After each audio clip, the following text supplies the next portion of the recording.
Hey everyone, welcome to another edition of Darshan Talks. This is a conversation about clinicians participating in clinical research. What are the difficulties of doing that?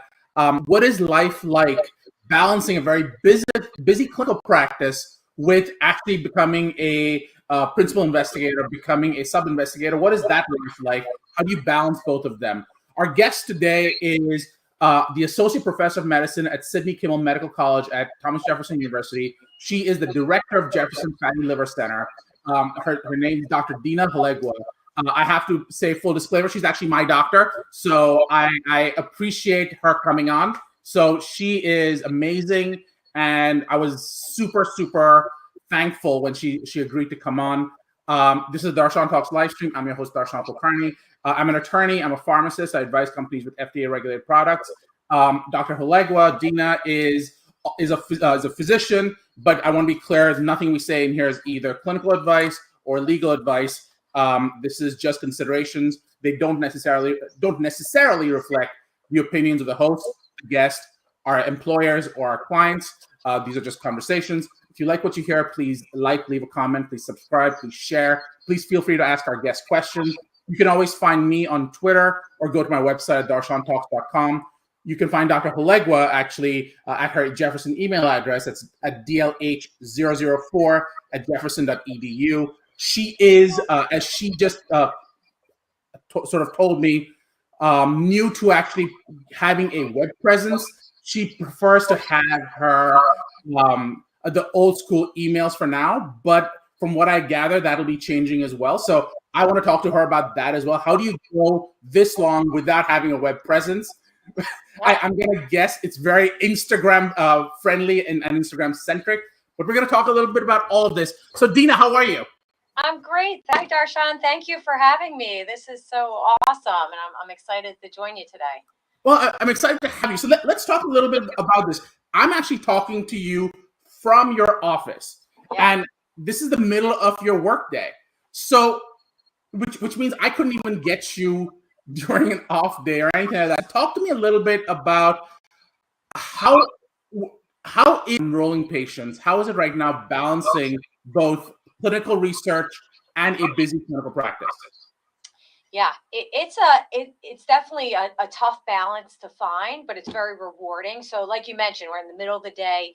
You know, as an academic clinician, I see a lot of patients. Probably about 80% of my time is spent seeing patients, but I'm then allowed to reserve about 20% of my time for academic clinical time. And that's kind of the time I'm right now to kind of do things outside of that, enroll patients, and focus on trials, read different protocols, and see if it might be something that I could offer to my patients. So as a PI, that's really my goal. I'm very patient-centered. So I'm always looking for new opportunities to help expand the science, specifically in non-alcoholic fatty liver disease, and then to find things that may be a really good opportunity for our patients, because, you know, with this condition, there are no FDA-approved treatments right now. So it's a tough time in that we're just trying to look for any possible effective treatments. But it's interesting. Let's start from that beginning. And I'm thinking of that new resident going, oh, this is so cool. It's clinical research. I get to do all these things. And I'm not talking specifically about Jefferson or anything like that. I'm talking in general. Do hospitals encourage clinicians to do research, or is it almost a cost they bear so that they get good clinicians? Yeah, definitely academic institutions, they like when their clinicians are doing research because they can advertise it, you know, clinical trials, and, you know, especially when you're talking about NIH, you know, that type of research is very prestigious. So they do want you to do research. The neat thing, or the odd thing, is, though, no one teaches you in your medical training how to do research, right? To be a PI, what does that actually mean? So it's this big black box that nobody really knows what's inside until you jump into it. So I joined the faculty at Jefferson in 2014. And at that point in my career, I kind of looked around. Obviously I'm an expert in liver disease, and I looked around and I saw the biggest need was really in this condition, non-alcoholic fatty liver disease. There are no medications. It's a rising indication for liver transplant, and I really wanted to try to help that. So that I really put my research and my resources into learning more about that. So the clinical trials at that same time, we were starting to see many clinical trials come around with potential treatments for this disease. So it overlapped perfectly from that standpoint. So you're saying that there are a bunch of studies coming. You're getting into this new sort of nascent field almost, because there are no FDA-approved treatments. So let's approach this first thing. When I got diagnosed with NASH, the first thing I did a Google search, and I found these Facebook groups that are talking about NASH, and I was like, this is great. I get to there's got to be something out there. The more I discovered, there's a lot of iffy advice that's out there. Some of it is 100% diet based, and as someone who probably should be dieting more and more, I kind of go, that's great. The advice was almost like they knew for a fact that this is how you can cure fatty liver disease. And I'm going to let you comment because you already rolled your eyes. So talk to me about your experience with addressing these expectations, and what do you have to do to address the thoughts, not just for patients, but subjects who are coming in expecting that if diet can cure this, why do I need a doctor? Yeah, we all want that magic pill, that cure, and unfortunately for this condition and most conditions, that doesn't exist. So when I see patients, often they bring in. I've had patients bring in a suitcase of different supplements. Milk thistle. Everybody, I hear about milk thistle all the time. If these things were useful, we'd be using them. And there is some data, like vitamin E has some great data. And so we do use that in our practice. So there are some natural things that we use, but there's no magic. That's first thing. I really try to educate my patients that they need to understand that and be very wary of online. I've done some, searches myself. So that's where I think the clinical trials are a perfect fit, in that, it gives patients an early access potentially to a treatment that may be really effective. And they get really close monitoring. And, especially in this day and age where things are, insurance and high deductibles and everything, the added benefit is that usually their care is paid for, so they get these medications for free. They get their follow-up testing covered. So it's really a win-win in that, I get to monitor them closely through the trial, and then they also do possibly get benefit. Now, of course, not everybody will get the treatment. There is a smaller group that will get a placebo. But it can be really helpful and potentially give patients early access to treatment. So to me, I really try to just break that they're, okay, yep, you may have heard about that, but I live in the world of evidence, and all physicians do. We believe in evidence-based medicine. So in order to say something's going to help, I need to see the research and the data to believe that. So to me, that's really kind of interesting, because you talk about this value of monitoring treatments, and that's awesome because clinical research gives you that opportunity. The other part of it is that you're struggling against patients coming in with all this other information. I guess my question to you is, when you're monitoring patients, do you ever feel like clinical trials go overboard with what they expect? And alternatively, do you, from an IRB perspective, and I recognize you aren't serving, I don't know if you're serving an IRB, but do you ever feel like an IRB should have stopped something from having a placebo in a condition like this where there is no approved treatment? So talk to me a little bit about how you balance those two things, because I know as a patient, I know you had trouble with me trying to go, would you like to participate? And I was like, why should I? And we had this conversation. Yeah, it's so true. And I think it's that fear, is it something that's going to make me sick? And that's the purpose, IRBs are, have great in that they have to overlook things. We always want those checks and balances. And I have to say, I don't do it alone. As the PI, it's my signature, it's my name if anything goes wrong, but I have a great team of nurses and coordinators who help me. And without that, it'd be impossible because they're really the experts in these trials. They sit there and they know what we have to do at every point and keep everything on track. So that, definitely none of it would be possible without them. So it is really hard. Actually, I was just saying this the other day to our research manager. Things, I feel like they're only getting harder, to be honest, maybe for good, maybe for bad, but you're right. Often to enroll a patient in the trial, there's a lot of criteria they have to meet. And they have to get a liver biopsy, which is major. And that's enough sometimes to make many patients say they won't do a clinical trial just with the fear. So that's one issue that, I mentioned to you, like the fear of treatment making them sick. And so that's all really takes a lot of time, a lot of balance. We often go back and forth with our sponsors for the trials to give them that advice. Like, look, this is too hard. We can't do this. Or we can't do this trial if it's like this. And they're usually open to feedback, to be honest. Protocols. So whenever there is a clinical trial, there's also a ton of amendments. Some trials I'm on are like on the 8th amendment. It's only been like a year. So they're always trying to make it better, right? We're all learning. We never do anything the first. So trials are usually, sponsors are very open to making changes. Now, luckily, there's been a big shift talking about IRBs, and that we would only use our own IRB here at Jefferson.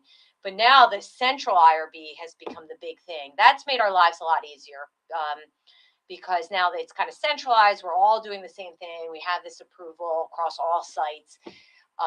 Because it definitely, when you start talking about doing things like liver biopsies, then you could put a risk to patients, and that may not be standard of care per se. The IRB has given me, kind of feedback. But like you were mentioning, the fact that there's no other treatment available, FDA approved treatments, we can sometimes do some of these other tests that you wouldn't normally allow, in a regular IRB, because there is no other treatment to offer. Now let's address that first question, which is the idea of the liver biopsy. The truth is that the liver biopsy is the gold standard. Everyone wants the liver biopsy because it's really hard to go wrong with it, which makes sense. The question, however, is the standard of care is the alternatives, if you will, that are non-invasive. You're talking about ultrasounds, you're talking about MRIs.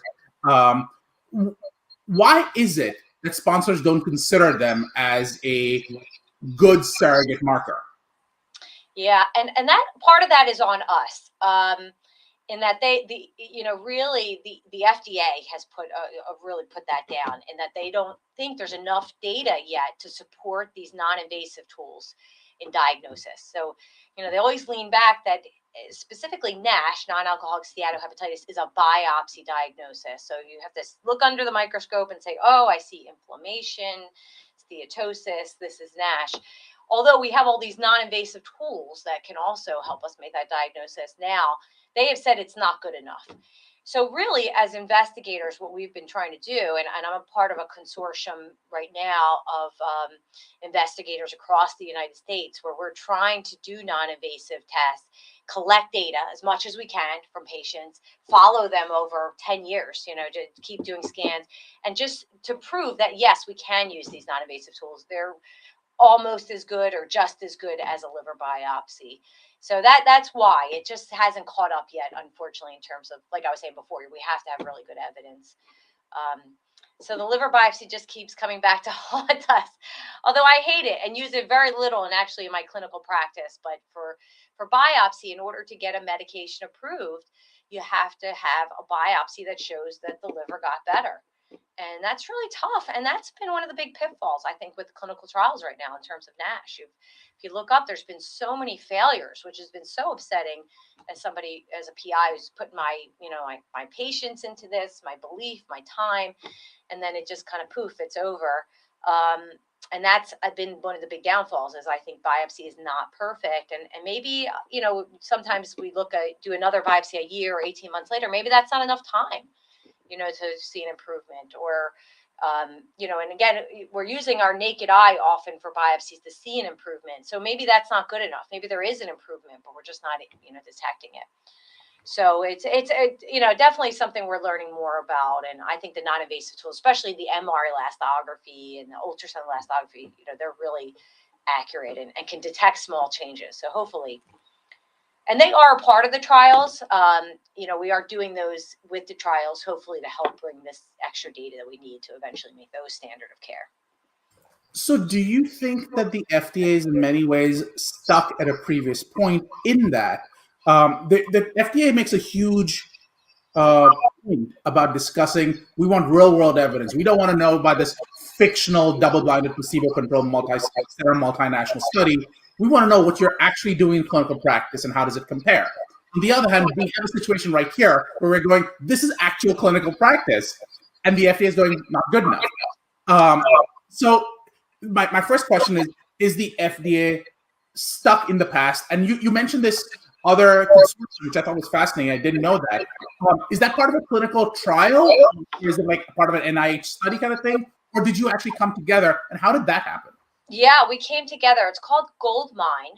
Interesting name, right? But, because we think it's a gold mine, it stands for global. It's actually worldwide. We have sites in Asia as well that are a part of it.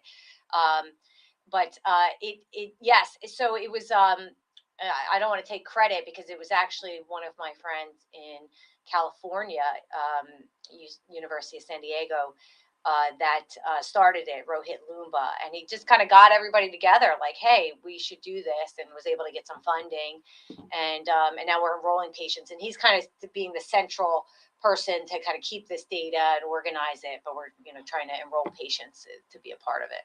So it's really really great, because that's what's going to be needed to really build data like this that we need. So you mentioned this idea that we keep seeing studies fail, and we keep seeing the potential drugs sort of not go as far as you'd want. What do you think is the reason? Again, I recognize that you only see a single PI's perspective, and there are probably 50 others in any given study. My two questions are, number one, are you seeing more safety or efficacy issues? Or is this more I guess safety or efficacy are the two questions. We'll go to the next question. Yeah. And I'll go back to what we were saying. I think the FDA is wonderful. What they do for patient safety in this country is amazing. And I know that's really what their goal is. They only want to release medications that potentially may be safe.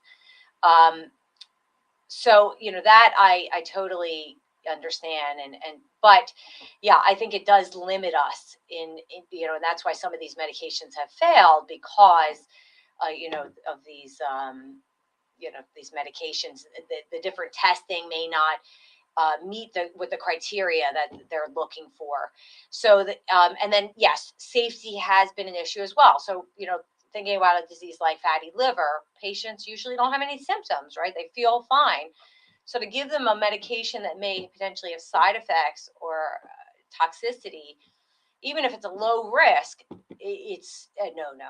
So I think that's been the balance in that there are some medications that have shown some positive outcomes and met the criteria the FDA wanted, then didn't get approval because they potentially had some safety concerns, and then others just didn't make the cutoff for what they said you had to have for approval. So an improvement in fibrosis or reversal of NASH in a certain percentage of patients. So yeah, that's really the big parts. In terms of other reasons for failure, probably as an investigator, one, we've done mostly trials on just a single agent. So just giving patients one medicine and been like, okay, this will fix it. And this disease is way too complicated for that, we've learned. So it's going to be combination therapy. And there are some trials now starting that are taking different drugs, different mechanisms, and how they treat the liver. And I think those are going to be a lot more promising. So it's partially also, investigator sponsor driven that we're learning as we go. And unfortunately haven't found that magic medicine yet. I find it kind of interesting. You mentioned this idea of the safety not being what you'd expect, even if the efficacy endpoints were being met. I find that interesting because, to me, as someone who has no options and the downside, if you let it keep going, is that your liver doesn't work. I'm willing to tolerate a lot more safety issues if you're telling me that the efficacy is going to get there. And the FDA theoretically is supposed to operate on this sliding scale of risk benefit. So to me, the benefit far outweighs the risk, unless we're talking about total like liver shutdown, which I guess theoretically is possible and could have been one of the safety issues. But outside that, if the efficacy endpoints are being met overall, seems like that would be a much smaller risk. What have you seen be the types of safety issues that you're dealing with? Is it more because and the reason I raised this is you said that the patients are sort of going, I don't feel so bad. Why do I need to go down this path? Well, you do, because look at what happens if you don't. So to me, that you don't. It's sort of like hypertension or diabetes. You don't feel so bad until you do, and then it's too late. So talk to me a little bit about if you were speaking to the FDA, and I know that some people from the FDA do watch this every so often. So what would be your advice to them as a PI? Yeah, my advice, and I agree with what you said, there is a huge need to get a medication for NASH out there. Even if it's not the perfect medication at first, there's so many patients in need of this treatment and so few options. So, and not everybody can be in a clinical trial, obviously. So that, yeah, I would say they should listen to that. I do see their concerns. They don't, especially now that there are no medicines and the first medicine they approve, there's going to be a lot of heat. It's going to be a lot of use of the medication. It's going to be a lot on them. And I understand they want that balance. Is the efficacy good enough to support the possible safety concerns? So it's not a job necessarily I would want on my shoulders, but so I see their problem, but I would just emphasize we really do need a treatment. And, if we can get something hopefully approved and monitor, very closely in like a phase 4 trial after post-marketing trials. I mean, to me, that as an investigator, I would feel comfortable prescribing that medication. So it's a balance. I'm hoping that we're getting there, but yeah, I see it from both ways. So let me ask you this. Have you at all followed the Aduhelm situation? No. Okay. So this is one of those drugs where they did exactly that, which is they thought that it was Alzheimer's, I believe. And yes. Now I'm yes. Yeah. So for those people who aren't familiar, the issue was that the drug had allegedly questionable efficacy, and the FDA said, "Look, there's really nothing out there. We think we're going to go down this path. You surrogate markers, approve this drug." And the patient community was happy, and then you found out the drug was going to be very, very expensive. And CMS came out and basically said, we'll allow it in the context of clinical research. And sales just sort of plummeted. So my question for you is, you seem to be suggesting the same process, which is let us do phase 4 studies, give us something to work with right now. But do you fear an Aduhelm type situation? I do. Yeah. And I wouldn't want that. I mean, if it means that we need to, so what in NASH, they've taken the alternative to say, just keep going with the trial. Just give us more time, and so, in terms, especially when there's those safety questions, they've extended the time of the study. So I think that may be a better, because I wouldn't want a situation like that. If it means that we have to take a little more time to feel confident in the safety and they'll reconsider, then I think that may be a better path, potentially. Yeah. So let's address that second question, which is really from the perspective of your role as a PI. And you mentioned that you're very, very patient-centric. And I can say from personal experience, you are. So thank you for that. My question for you is, you talked a little bit about enrolling difficulties because patients are going, look, I don't want to biopsy. You talk a little bit about just all these different struggles, people coming in and going, do I really need to come into Center City, Philadelphia, deal with the parking situation, et cetera, et cetera, et cetera. How can sponsors make that process easier for you? Yeah, they do try to do this by advertising. There's websites where you can go learn about the trial and sign up. They will provide sometimes transportation. So they do try their best. And I would say more of that is definitely needed. But the best thing that can be done is just to make the study as simple as possible. We have some studies that need a pre-screen visit, then another visit, like 3 screening visits. It just becomes really complicated. I don't know if the audience is, familiar with like doing PK parts of it where patients have to stay for hours, so just limiting those things. And I know they're necessary, unfortunately, in studies, but the simpler we can make it on patients, that definitely will help with enrollment, because that's been a big issue. COVID, I mean, especially put a huge damper on our enrollment for a while, because, who was going to come and, feels almost elective, right, to take care of your NASH during COVID. So to travel in the center city and come into the hospital at a time like that, it was really difficult. So we're finally just starting to ramp up, but keeping things simple.